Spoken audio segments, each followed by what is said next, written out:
Bienvenidas, bienvenidos. Let's talk about 25 things that you can do before the end of the year to change your life. But first, this is Latina Literati.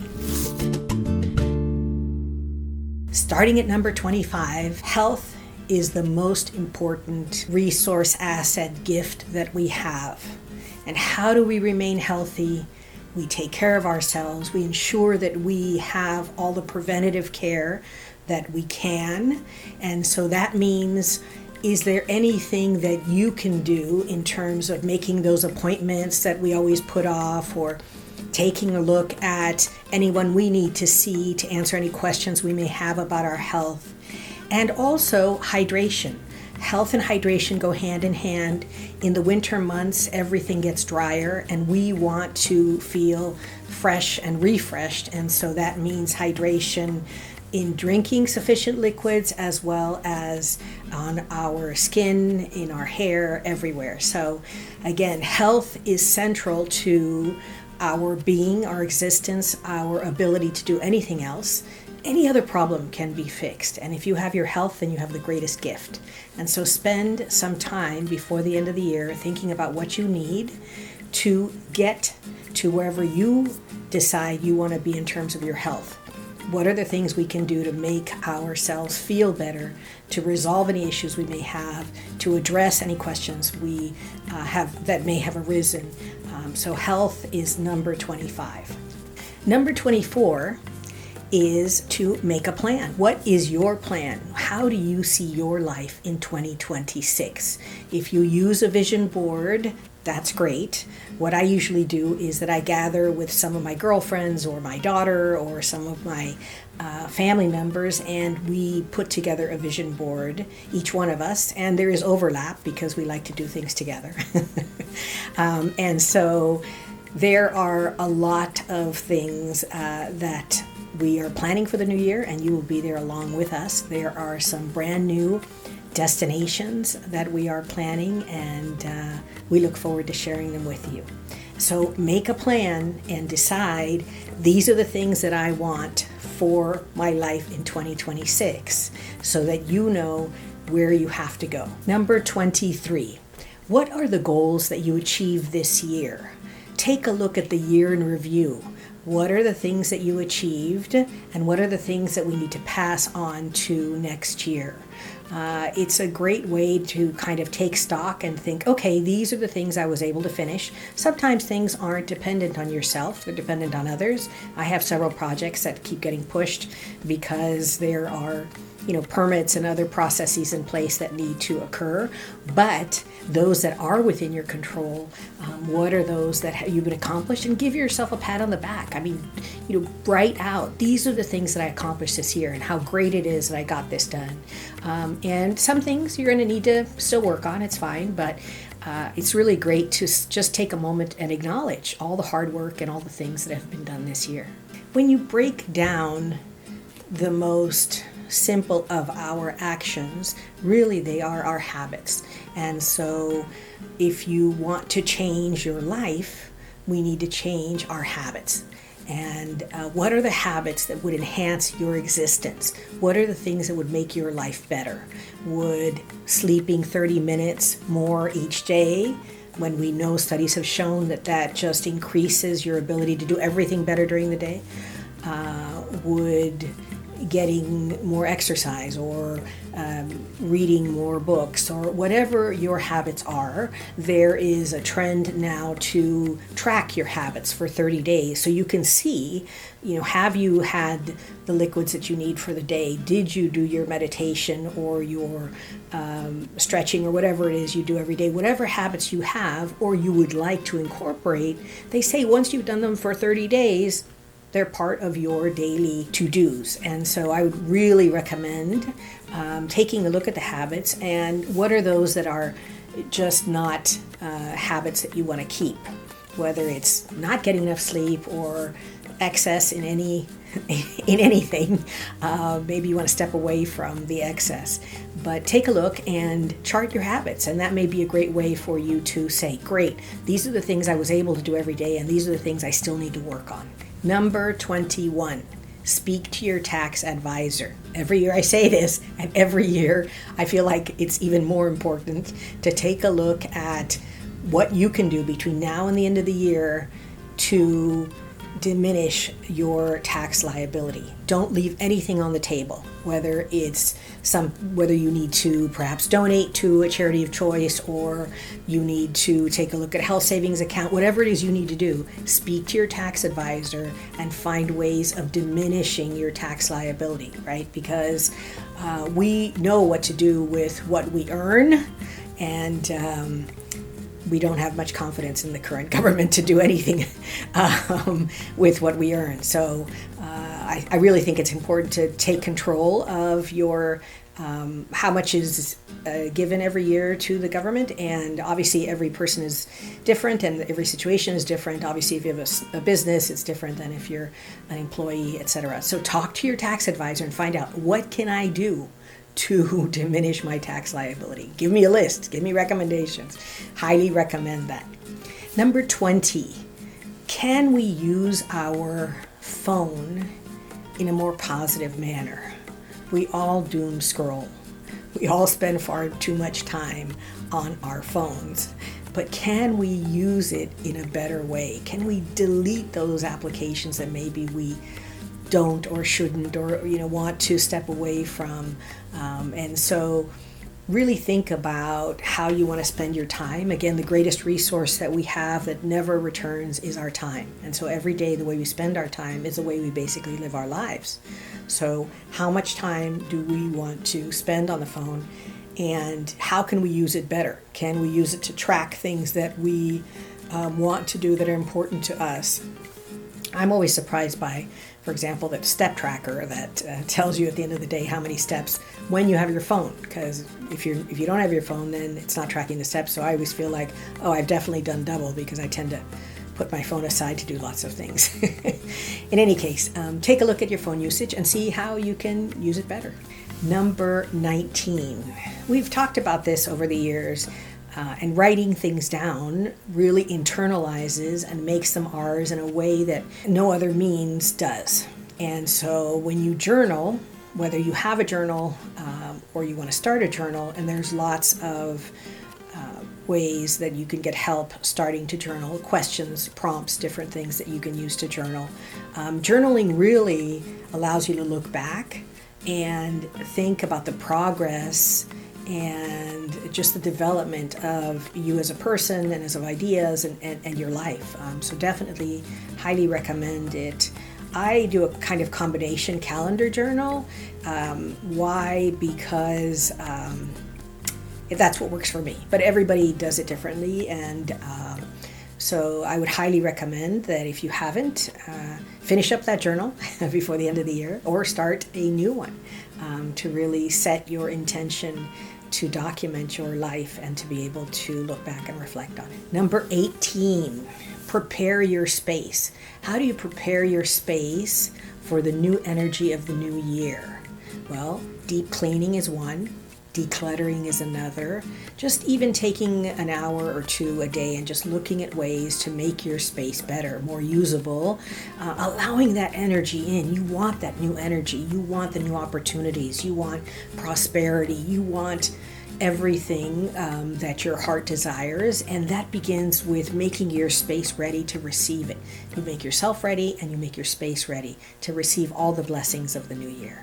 One of our most cherished traditions is to make homemade gifts. So number 17 is to really look at what are the things that you can make to share with others. They mean so much more than simply something that is purchased at the store. What are some of the things that you can share? And as we always do, we will be baking for family and friends in a few weeks and hand delivering that with our holiday cards. And that's our way of saying we're thinking of you, we're holding you in our hearts, and we wish you all the blessings of the season. So again, really, I know that so many people enjoy this, and we enjoy preparing these homemade gifts. So definitely recommend that as well. And number 16 is, how do you share your gifts in terms of time or donating to a charity? Is there a place you can volunteer? There is nothing better than spending time helping others. And over the years, I've helped, for example, at many immigration or naturalization fairs, and it's so heartwarming to be able to help people and to be able to really change their lives as you're helping them acquire legal status or upgrade their status. I just really think that the person helping gets more out of it than those being helped, because your heart is just filled with joy in helping others. So highly recommend the way to give back. There are lots and lots of places you can volunteer, but spend some time giving back. It really does make a difference in your own life as well as those that you're helping. Number 15. Number 15 is about looking in your heart. Can you look in your heart, open it up, and forgive someone? Can you let a grudge go? Can you decide to just let it go? Forgive someone, because being angry at someone or holding a grudge actually hurts you. It hurts the person holding the grudge. It hurts the person who is angry far more than the person who you're angry at. And so it's far healthier to simply let it go. So if you can, take a look at those who you may be upset at and just let it go. Number 14 is a step further than what we talked about before. One thing is to make a plan for next year. Another thing is to write out the details. So what are the things that we do in order to get our bucket list in order for next year? Do we need to make reservations? Do we need to ask for vacation time? Do we need to set up house sitting or pet sitting or whatever it is?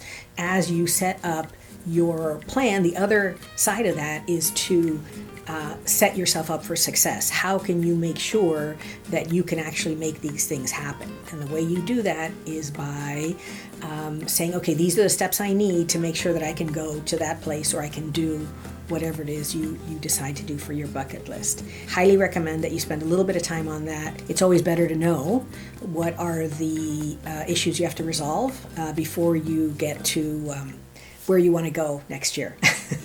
Number 13 is a little bit beyond what I mentioned about the phone. It's just a general cleaning up of electronics. I mean, can you unsubscribe and unfollow those who may not be inspiring you? Can you delete those thousands of emails and messages? Can you delete duplicative can you delete duplicate photos or videos or archive them?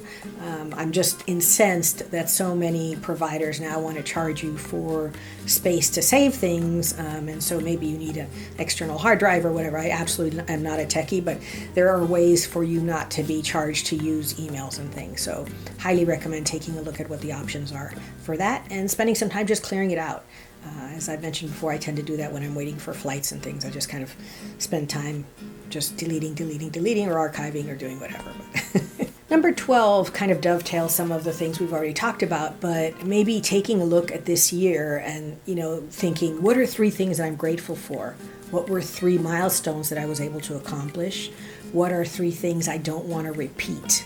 And again, this is a little bit more detailed than simply year in review, but I think that when you drill down and say, okay, these are the details, and you do that again by looking at what you've written all year long in terms of what your plans were, etc. Reflection and writing dovetails into journaling, but it's important to drill down into the detail. Number 11.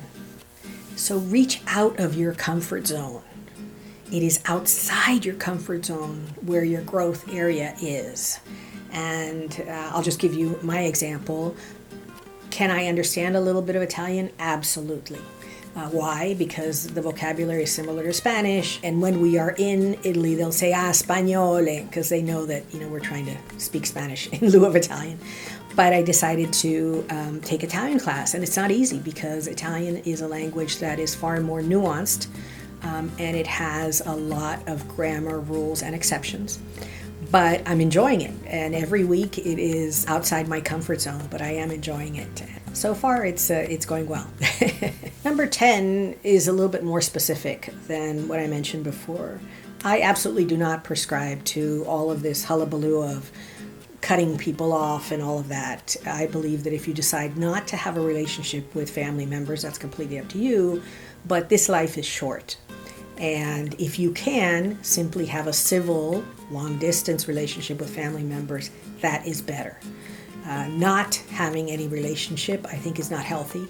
And, we come from a culture where our family is the center of our life. I can't imagine being in a situation where you decide where family members are simply cut off. But again, it's a different culture, and we just don't do that. And we put up with a lot.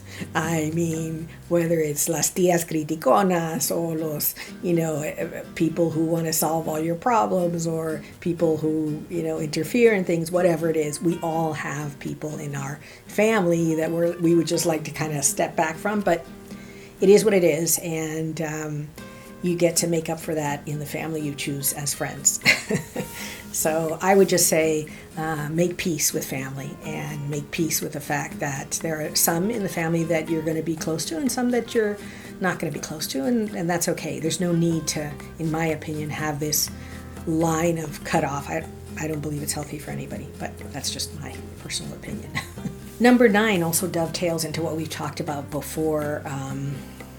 What are the plans and goals for next year that you can prepare for now? Is there anything that you can do in the next 30 days to set your plans and goals for success for next year? So I'm thinking about my projects and the things that I can do. During the holidays, obviously, it's very difficult. A lot of processes kind of stop, but I know that I'm going to keep pushing on a couple of projects to try and get more inspections or other documents that we need in order for things to succeed and complete and be successful in the new year. So highly recommend that as well. Number 8, spend time outdoors. The weather is crisp. There are just so many wonderful outdoor activities, and it's just even 20 minutes in a forest will de-stress you. And so go out and spend time in nature. It is so good for you, and you feel so good afterwards. So really recommend getting out and walking in nature. Number 7, gather with those you love. Socializing is central to our humanity, and gathering with those you love literally nourishes you. Being with people you care about is really important. And so set up special occasions. It doesn't have to be something formal. It can be something informal. And just be together and enjoy each other's company, and take time. As the world kind of slows down a bit during the holidays, just take time to be with those that you love. It's good for you and it's good for them. Number 6, take time to say thank you. There are people that we work with who may have been particularly helpful. Clients just love receiving even the smallest gesture of gratitude, a thank you note with some small detail. I'm always surprised at how grateful people are for just acknowledgement that they've been helpful, that they have been part of your success this year. So take time to say thank you, in person, in writing, however you choose to do it. But taking time to say thanks, to say thank you, is really, really good for you and for the success of your life and your projects. Number 5, can you spend some time on yourself in the morning? Can you arise? Can you spend time meditating, thinking about the day, setting your intentions, thinking about what you would like this day to look like? I have found that doing that is very, very powerful. It helps me get through the day and get done what I need doing. And I'll let you in on a complete secret. I do it with my red light mask on, in a yoga position with my legs on the wall, and it is so powerful. I mean, I just feel like a complete guerrera when I get up. So highly recommend you find your pose, your meditation, your way of spending time on yourself and setting your intentions for the day in the morning, first thing. The other side of going outside is bringing the outside in. And so when you bring in fresh nature, whether it's florals or whether it's different smells of the season, the different smells of Christmas, of the holidays, whether you're making special teas or even filling the house full of the smell of cinnamon, and it's just really enhances the occasions and the gatherings, and your home takes on, your space becomes special by the things that you contribute to it. And so adding that outside smell inside, and also the visuals of the different garlands and different things that you can decorate your home with really adds to the season, the festivities, and how wonderful your home will feel. Number 3 also dovetails with what we've already discussed, but just making sure you're taking care of yourself. Making sure that you are okay, that you have what you need during this time. I always tell people the holidays are a great deal of work for mostly women, and we do it with joy, we do it with love. We love seeing our loved ones happy and surprised and all of that, but it is a great deal of work. I would just say take time to make sure you're okay. Self-care, I always recommend. It's rather than any other gift, the best gift is self-care. And so if you need to take time for that during this month, I would totally say go for it. There is no better investment than your own health, than your own self-care. Number 2. So there is, especially in the current situation, really important to ensure that you have what you need in terms of an emergency fund and setting your financial goals for next year. There's a lot of uncertainty in the economy. There's a lot of opinions and factors, and so how do we ensure that we are okay and that our families are okay? And the way we do that is by ensuring we have an emergency fund, that we have a financial plan, that we have canned food. So there's lots of things to ensure that you have. And living in California, of course, you need an earthquake preparedness kit with different things. But make sure that you have that emergency structure that you need, that your family needs in place before the end of the year. It's important, and we all need a plan. Make an emergency plan, fund it, and ensure that you have the financial goals in place for next year as well. And the number 1 thing to do before the end of the year is to choose a book and read. There is no greater joy, or one of the greatest joys, I should say, of life, is to read a book. It just expands your mind, expands your perspective, gives you brand new ideas to just mull over, contemplate, inspire you. And so a friend of mine is just publishing a book in Spanish. It's called Antes de irte, no se te olvide vivir. Before you go, don't forget to live. So I'm going to be reading that book and sharing it with others, and I love to read. And that's why I started this channel, and that's why I share with you books every week. And I hope that I can nudge some of you to start reading, because I feel like what a privilege. If you think, I always say this, the vast part of humanity never knew how to read and write. So it is only, public education is less than 200 years old. The vast majority of humanity never knew how to read and write, and what a privilege it is to live in a society, to live today, where we can read, write, opine, and make YouTube videos. In any case, I hope you and your family, I wish you and your family all the blessings of the season, and may all of your wishes be part of your 2026. Thank you so much for joining us on this joint journey, and as always, con mucho cariño, mucho salud, mucho amor. Gracias.